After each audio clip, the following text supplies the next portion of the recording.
Sugar and Spikes is a science-backed and semi-sarcastic mental health podcast for a new type of business leader. Mental health concerns are occasionally addressed, but this podcast is not intended to diagnose or treat any condition, mental, physical, metaphysical, or otherwise.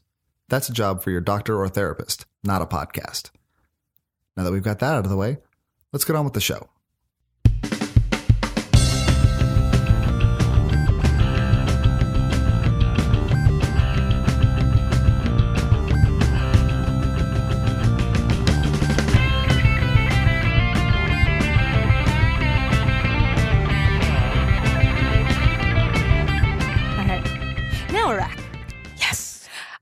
We are back with another episode, kind of rounding out season 2 of Sugar and Spikes. But before we get into that, I'm Dez. I'm a serial content creator and someone that needs to come up with a better intro. Yeah, me too, because I'm Tammy and I'm a licensed psychologist and that's all I got. But I mean, better than introducing ourselves not at all. Yeah, which we've done. That's true.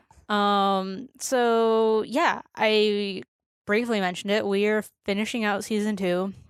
And if you've been listening to Sugar and Spikes for a minute, or maybe this is your first episode, the way we do seasons has nothing to do with logic at all. Yeah. Is not the way most podcasts do seasons. Most people are reasonable and they'll do like a storyline or a theme or anything like that. And then that'll be one season, and then maybe they'll take a break. People apparently take breaks with podcasts. Oh, really? Yeah. I didn't know that. Did you know that? I didn't know that. No. Things you learn on the internet. But the way we do seasons is pretty much we start a new season when we hit the year anniversary. Oh, yeah. So we've been doing this podcast for about 2 years now. It doesn't feel that long, though. It doesn't feel like that. It doesn't feel that long, and it feels like forever. Yeah. No, I get that, too. It's interesting because the more I think about it, the more, like, you hear it all the time online with anyone that deals with entrepreneurship or building a brand or a content, anything like that.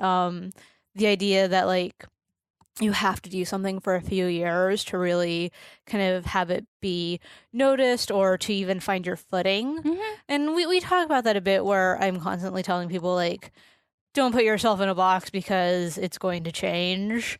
Well, I think it's kind of like ridiculous to think that a business would just stay static. Mm-hmm. You know what I mean? Like, it's almost like nothing in the world is like that. Yeah. So why would it be like that? Mm-hmm. But I feel like it has something to do, and this is so sorry, I apologize. I feel like it has something to do with how we as a culture think about time. Mm-hmm. We have a very linear, I was going to say unhealthy, but yeah. But it's a linear idea of time. Yeah. I don't know why I was thinking about that. Say more about that for people that may not, for people that aren't me and don't have like a direct connection to your brain. Well, I was thinking about this the other day, right? So like cultures think about things in different ways, right? So if a culture has 10 words to describe something and another culture has one, there's going to be a more nuanced understanding of it over here versus the people that just have the one, right? Yeah. So that's like a thing. But also there are ways very often that culture thinks of time. So a lot of Native American cultures, it's more circular. And I don't want to be speaking for them, so I'm not going to continue to do that. But the way kind of U.S. mainstream culture, and I get that that's a broad brush and there's a lot more distinctions to that, kind of thinks about, right, thinks about time in a linear way. We think about time going, like we go A to B, right?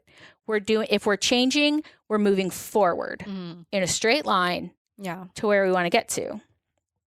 And so when something doesn't feel like we're moving forward in a productive way, then we feel like we're not going in the right direction, right? So straight line.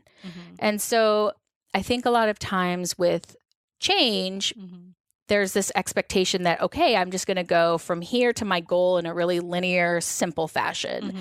And it just, in my experience, just doesn't happen that way. Mm-hmm. There's like moving forward and backwards and up and down and spirals, however, right? Mm-hmm. Like change is really messy and it doesn't really lend itself to thinking about it that way. But that's the way we always talk about it. Mm-hmm. Well, I think the thing with time and this idea of linear time is really interesting because Daniel Pink in his book When kind of talks about time in more of a cyclical notion with beginnings and endings and things like that. And you know, lists out here are the ways that you can have new beginnings. And it's interesting because we have that built into our calendar in a way, like with the change of seasons and stuff, but we don't spend a lot of time noticing that or really embracing that. I think a big part of that has to do with like where you live. Yeah. I was talking with a coworker about this and in Southern California, and she was talking about when she lived in Spain and stuff, you know, it's the same year round. Like same temperature, you know, sure, maybe you put up some Christmas lights or holiday lights or whatever. But not a lot of those differences. Yeah. Whereas fall's coming, fall's very much in the air. Fall's actually here. It's not coming. I mean, it's not quite here yet. It'll be here when I can wear my new jacket. Technically, fall is here. Well, fall temperatures aren't here. But we're in this like moment of new beginning for the season and everything. And when you break it down in terms of even just seasons, if we're not talking weeks, months, or anything like that, if we're talking seasons, then there is this natural curve of a start, a high point, and then, you know, adjust and continue. Yeah. So it's an interesting almost dialectic of we do think linearly while we're existing in the cyclical world. Yeah. Are you going to tell people what dialectics are? No, you can.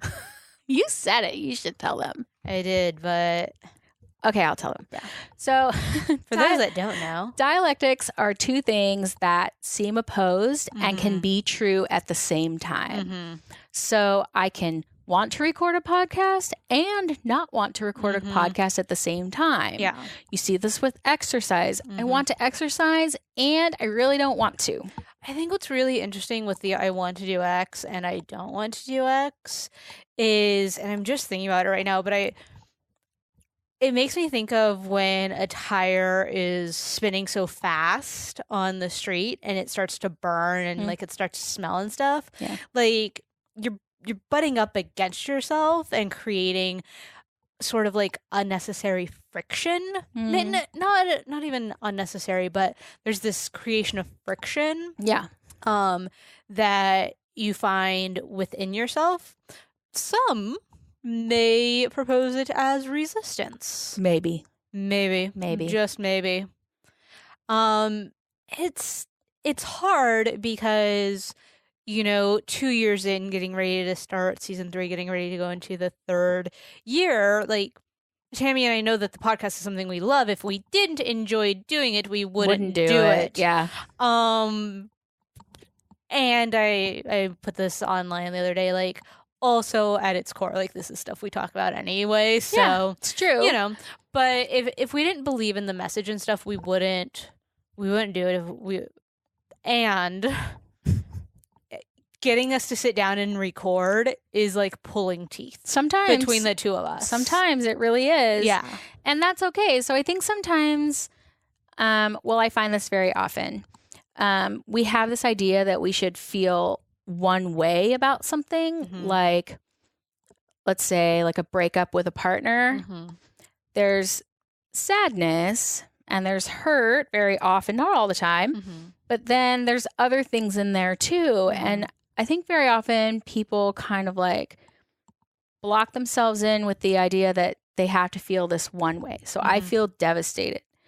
And if they could acknowledge the other parts, you start to see things more the way they really are. So just like change isn't linear, neither are our feelings. It's not all or nothing. It's not like sad or mad. You can be sad and mad at the same time. And so making space for that helps us to kind of be in touch with ourselves in a more authentic way. I think what's interesting is your mention of expectation. You know, I'm going through a breakup. I should feel X. Yeah. You know, or like with the podcast example, it's a hobby that we really like. I know, and I'm just realizing this, like this is a moment of clarity. Like I have this expectation of I should be excited to record. Like I should be looking forward to it. And that's an unnecessary expectation that's contributing to this level of friction. Whereas, you know, maybe it's not the act of recording that really like, you know, excites me. It's what the recording does. And it's other elements of like doing podcasting besides talking, because like Tammy and I can talk to each other without a headset on forever, you know. But like just thinking about it, when we put these unnecessary expectations on, we're digging a grave, you know. And I think another example would be with exercise. I know you mentioned that earlier, unless I'm making that up. No, I did. Like there's this idea of, well, I should be excited or I should want to do it because the shiny, bright people are excited that they get to go run miles and miles. So why aren't I excited? You know, and the funny thing is like with exercise, and I talk about this pretty often, is that is a consistent thing in my life because I treat it like an appointment. Like I treat it like very much I don't want to say a chore, but just a necessity in my life. Just a task. Yes, it is a task. And once I removed the, well, I should be excited, I should feel, and just like accepted it as this is happening today, everything changed. Like it became so much easier. Yeah, right? Because you were able to let go of this judgment and this expectation that you need to feel a certain way about something or else what's the fucking point? But the truth is, I can believe very strongly in this podcast and still have days where I'm like, not really feeling it. But then once we kind of get into it, it's fine. And I think of that because exercise can be that way too, where you're like, oh, I don't really want to. So you have to break it down into like more manageable steps. So like, okay, I'm going to get my stuff on, and like maybe you get up in the morning with your workout gear on because that will like then prompt you to do the other steps. But also like it just takes, okay. So I'm pretty sure I've talked about this before, but it was something really meaningful to me. I had a supervisor tell me, like I just said, like, I don't feel 100% today. And they said that it's not possible to be 100% every day. Like, think about it. Like that, what if you were doing that? You would be burnt out in like a hot second. So there are these natural ebbs and flows and days where you feel better and days when you are just hoping to get through the day. And that's okay. But I think that we, as people, not you and me, but we. The royal we. Yeah. We don't necessarily do a good job of allowing ourselves that grace, that space, that it's okay that I'm not feeling 100% today. So like, I know we've talked about before is like, what is one thing that if I do today, when you're having one of those days where just nothing is going right, like my whole thing with the coffee, which made me so angry. And just being like, okay, it's okay that that's not.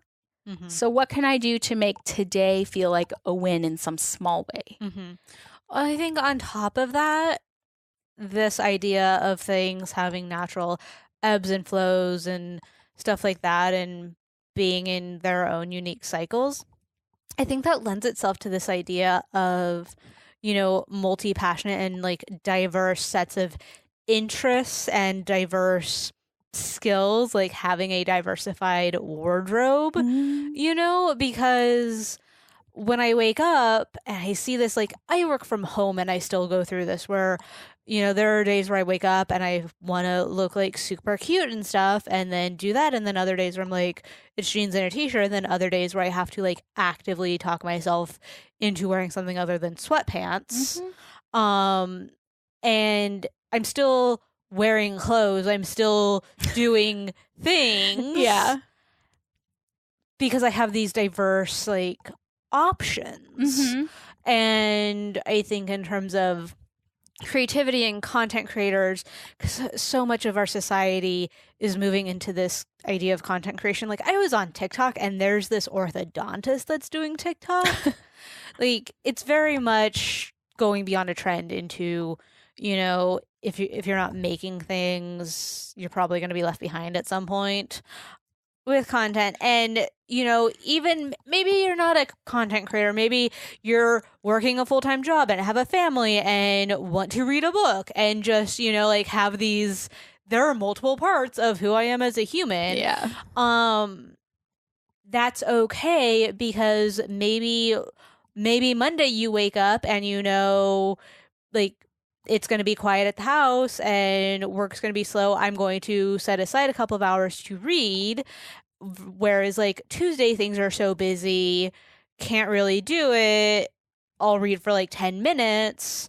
You're still doing it. Or like, you know, even if you don't do it that day, like, okay. Or, you know, I'm not going to be able to read, but I have to go into the office, so I'm going to listen to a podcast because I, like, when my value is knowledge, like, if we look at it as a value base, my value is knowledge. So, like, my first choice is this, and if I can't do it like this, then this, and just having this diversified, like, set versus just saying, here's this habit, here's this thing I want to do, but, like, tying it to your value and being open to it may look different. That almost always does. Yeah, right? that didn't come out as smoothly as I thought. That's because I interrupted you in the middle. Okay. But I had to tell you that because I'm like, okay, the world is like not making sense right now. But he doesn't make anything.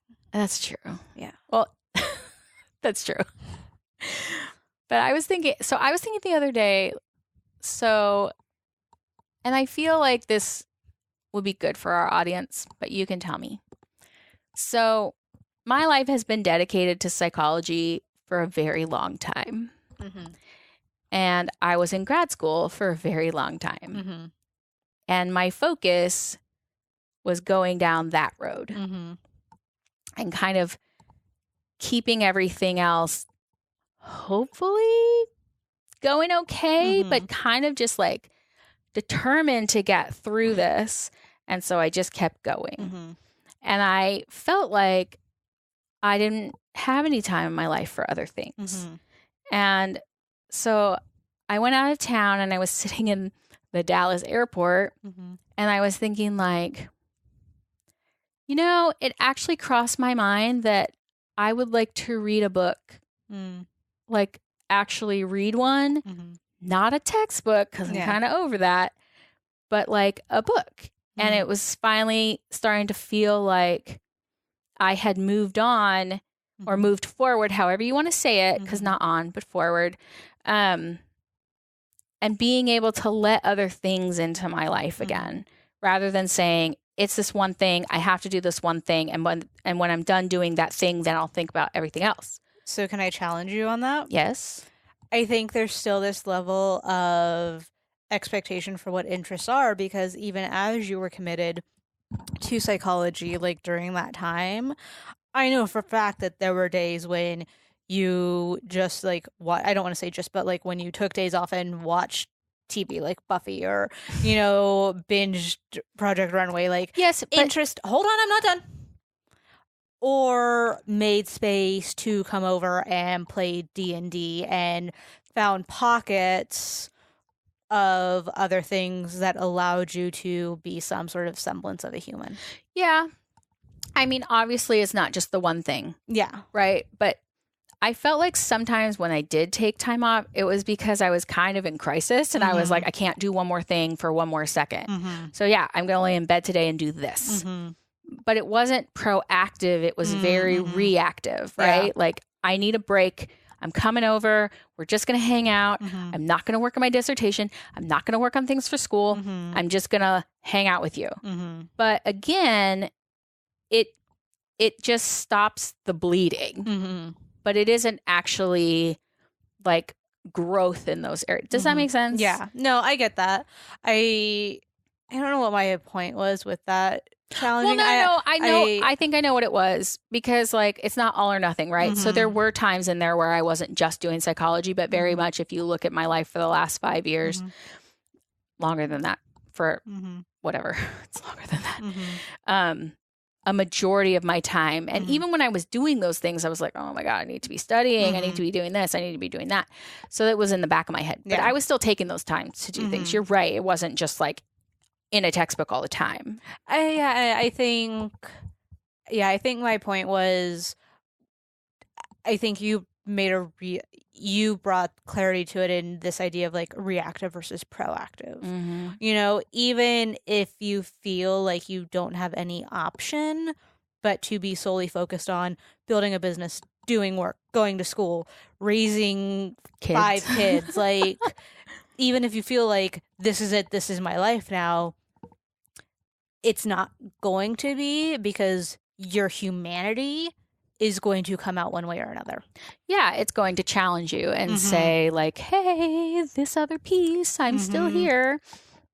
But I brought it up today because, well, it was a pretty long layover in Dallas, so I had time to think. Did you buy a book? No. I watched Seattle lose to New Orleans, and I was like, yes. Anyway, beside the point.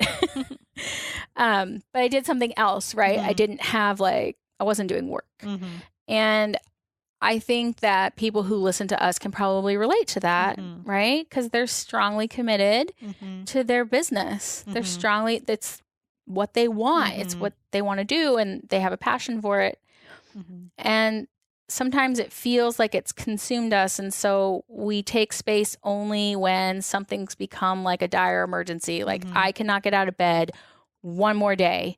I just can't. But think about being in that position and taking time off versus, okay, I'm going to be very thoughtful and deliberate about taking a couple of days at the end of X time. Like I have a coworker who randomly schedules a PTO day in her schedule once a month.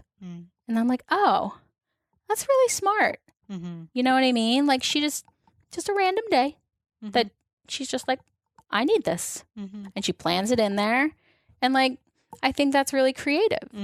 So I really want to start doing that. I know, right? Partially because I have enough PTO, but yeah. I mean, that's this whole nother thing, right? Yeah.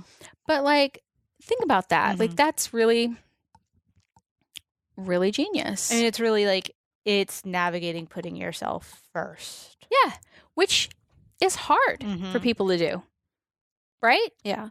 Which I mean is really, I feel like that's where we're going with season 3, is this idea of how does this happen? You know, because there are so many demands. Like, I don't know how to say that in a more emphatic way. It's just so demand much. Is always going to exceed what you can personally do. Even if you're giving like 120% every day, A, you can't sustain that. And B, there will never be an end to the need. And there's going to be this underlying feeling of it's not enough. And it's not like you as a person, you know, there's a difference between like finding value and not finding value in yourself, but self-value and self-confidence. Like, I am enough as a human. Like, I can say like self-compassion. I can say like, I know I am enough. Like, I've done the work around that. Right. And every night I go to bed, I have to battle and work around this idea of, and I haven't done enough. Right. So 2 different things. Like, so it's navigating. But that's a dialectic, right? Exactly. And it's navigating in the messiest way possible of what modern, which sounds so cliche, but like what modern life is. You sound so old. But it's true, you know, like No, I know what you mean. I'm sorry. It's been interesting because I think about it, and I moved out to Indiana to get out of the rat race in as much sense as it can make for someone that like grew up on the West Coast. Surprise. but there's this like internal desire to always do more, be more, etc. But that's because you're like a type A person. When you're a type A person, as many of us are raised to be, then we feel like we're defined by our accomplishments. We're defined by our effort. We're defined by our commitment to achieving goals. So, I mean, that makes total sense. Yeah. So when you move out here to do a life change like that, it's not even a life change. Well, it is a life change, but like more like a complete shift in perspective, a complete change in the values that you're committed to in your life, or at least minimally changing the order that they fall in the list, which, I mean, that's really hard. Yeah. So change your people, places, things, right? Exactly. They always say in recovery, people, places, things. I'm like, that's your whole goddamn life. Yeah. Like, so just change everything. Change everything, change it all. And you'll be fine.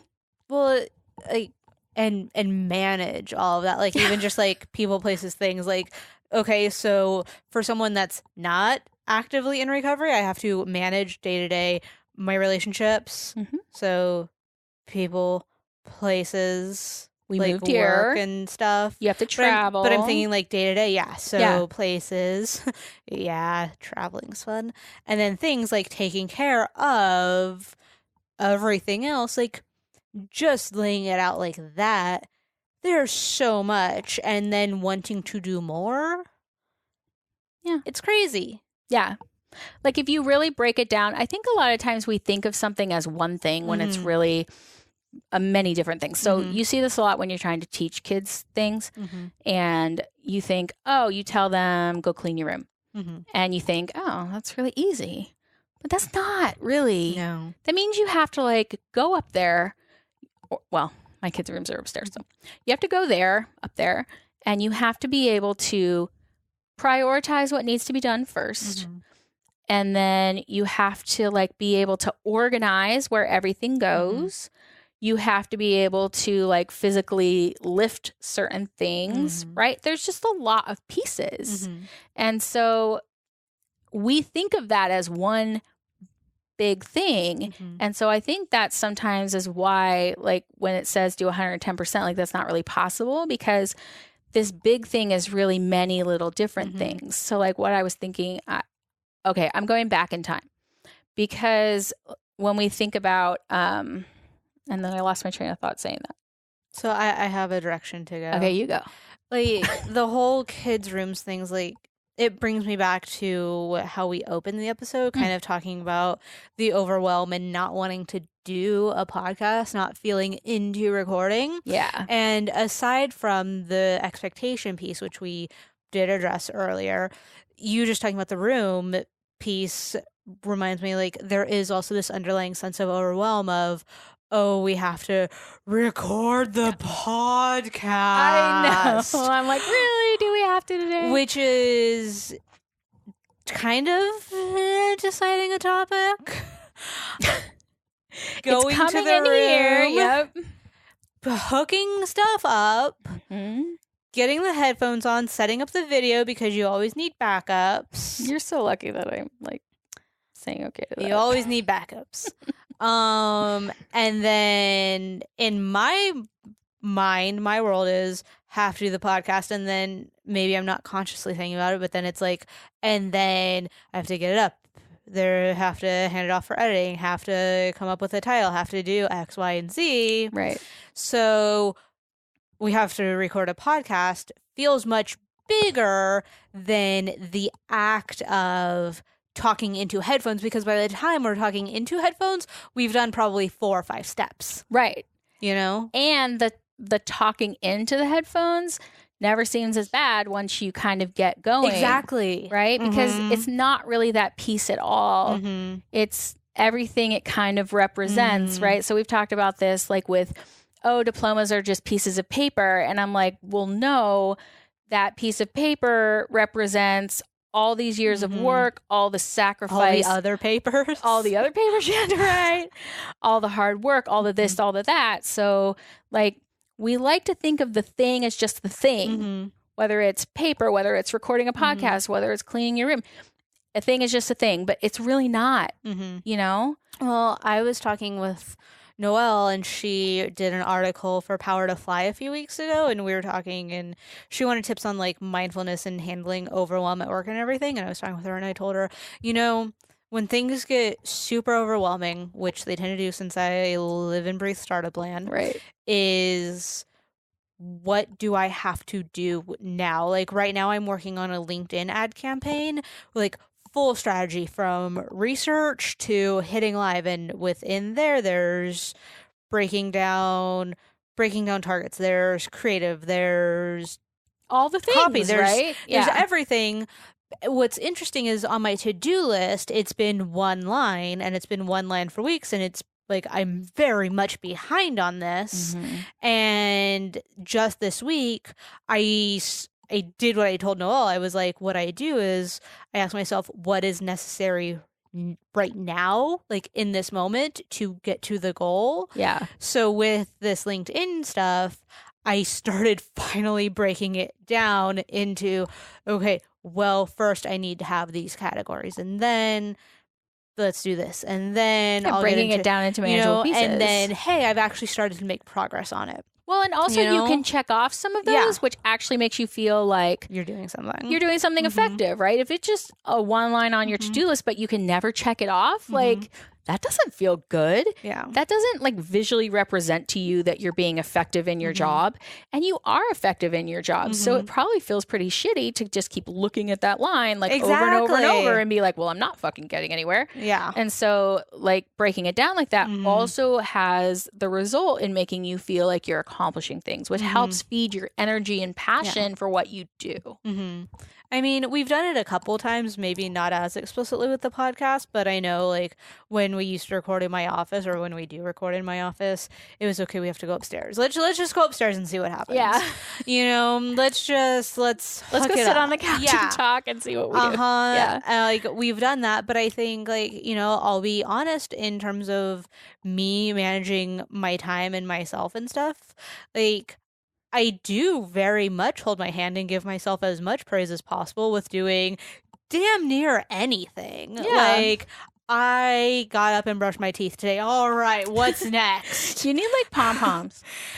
And I think we all need pom-poms because the world's just constantly coming at us with, you're not doing enough. Things aren't, I don't want to say aren't going well, but like the constant demands are enough to make you feel like you're not doing anything because it's so overwhelming. So you have to be your own cheerleader and say, you've done this, now go do this because what you just did was cool. So keep going. Yeah. Right. Because like you said, like the demand, there's never not going to be demand. Yeah. Like it will always be there. It's just the nature of things. Yeah. And you have to be okay with the fact that you as your own person cannot possibly do it all and still satisfy that. You know what I mean? Because there's just so much need. And so like in your field, there's need. In my field, there's need. There's just so much need. Right. And so taking a chance to help you feel like you're doing a good job versus not really it doesn't mean you have to change your actual like work, but you have to change how you think about the work that you're doing, right? I mean, it comes down to, we're all doing the best we can, right? And acknowledging, like I've seen some things, and we've talked about it before, where it's like what you've done is good enough, and that's true. But I think, for anyone that's focused on growth or who has professional aspirations, it's good enough, and tomorrow needs to be better in some way. I think the kind of problem I have with saying if it's good enough is you're still tying your worth to these things you've accomplished. So your self-worth is not dependent on those things. Right. And I don't like to say it's good enough because there are genuinely times when people need to do better. Yeah. But I like the idea, but again, it's all in the way you think about it. So like my mantra, and I will scream it forever, like people are doing the best they can. It doesn't mean they don't need to do better. And that does not take away from the fact that they're really trying. Mm-hmm. People want to do well. Yeah. And if they're not doing well, do we have like unsolved problems? Do we have lagging skills? Like, what is going on? Because people do well if they can. Mm-hmm. I don't believe that like people are just like, I want to do terrible. Mm-hmm. I want my business to go on. Like, nobody thinks that. Mm-hmm. And so, like, you can look at it in a more like compassionate way, Mm-hmm. you know? Yeah. Anyway, because sorry, you got me onto my thing, but that's my thing. It's my thing. Mm-hmm. No, I mean, I get it. I totally shut you down. I'm so sorry. No, I mean, I feel like we're kind of saying the same things. Like, you know, you're trying and maybe waking up and only being able to like let the dogs out or something, like if you're hit with like anxiety or depression, doing that one thing that makes the day a win. That's cool. That's not going to be enough for your job. Right. You know? So as a person, you're solid. Yeah. And do better. And let's figure out how to fix this. Right? Unsolved problems, lagging skills. Yeah, exactly. And I think that, you know, trying to figure out how to put a whole bow on it. Oh, well, I'll say something because I finally remembered what I was going to say. Okay. So this whole thing about always being able to give 100% at work, I think okay, now I know where it's going. So we think of giving 100% at work as one big thing. But think of all the things that have to go your way to be able to do that. What if you didn't get a good night's sleep the night before? What if you were up in the emergency room? What if one of your kids is sick? What if one of your dogs had an emergency? What if you forgot your coffee on the way to work and then you went and got other coffee and it wasn't the coffee that you wanted? Like, or you woke up with a headache. Like, I think we don't really understand or do a good job of appreciating how many little steps along the way go into that goal of I do 110% at work, you know? Yeah. And if we did, we might be able to give ourselves more compassion when you're just like, I just can't fucking do it today. How am I going to get through today? And it's not going to be with 110%. I can tell you that. I think, you know? I think to jump off of that and to maybe put a bow on it and maybe tie this all together is it's not always about the 110%. And it's about the movement towards the 110%. And at the end of the day, I think, and what I've seen in my life to be one of the not easiest, but one of the most successful ways of not kind of getting down on myself for those bad days and stuff is playing around with, you know, willingness to try. You know, it's not going to be great. Maybe it's not going to be perfect. Am I willing to give it a shot? And I think that ties back to the podcast where we have these, you know, taking it from the top, expectations. We have this overwhelm of everything that goes into it. Are we willing to try today? Right. Like, that's honestly every time we have those conversations leading up to recording is, do you want to at least see what happens? Yeah. And it usually ends up good. And it's fine. Yeah. I think we've maybe not released 2. Yeah. In 2 years. So it's at the core, and I think one of the most accessible driving forces is, are you willing to try? Yeah, it's willingness, right? Exactly. Yeah. Willingness is so important. And okay, I'm not going to do my other thing. I was going to. What? Well, okay. You know that like my worldview is really built around this idea of people do, but it's also built on the idea of we are not the cause of all our problems. Right. And we have to learn how to deal with the problems we have. So you can give yourself the compassion of, I didn't cause this. Like, think about that. That applies in work. It applies in life, right? Like, my kid's not sick because I did anything wrong. I did not cause the LinkedIn algorithms to be the shit show that they are. Right? And we have to be able to navigate and solve that problem. because we have willingness to try. To try. Mm-hmm. There's your bow. There we go. On that note, and I can't, you know what? I can't think of a better episode to end season 2. I know. Yeah. So, well, like I said, on that, I think we're good for this week. And go out and try. Yeah, just be willing. I know Tammy hates it when I say just. I know, but we'll leave it this time. But just be willing. It's not that hard. But it is hard. But maybe we're doing the best we can. And maybe we can always do better. All right. Bye. Bye, friends.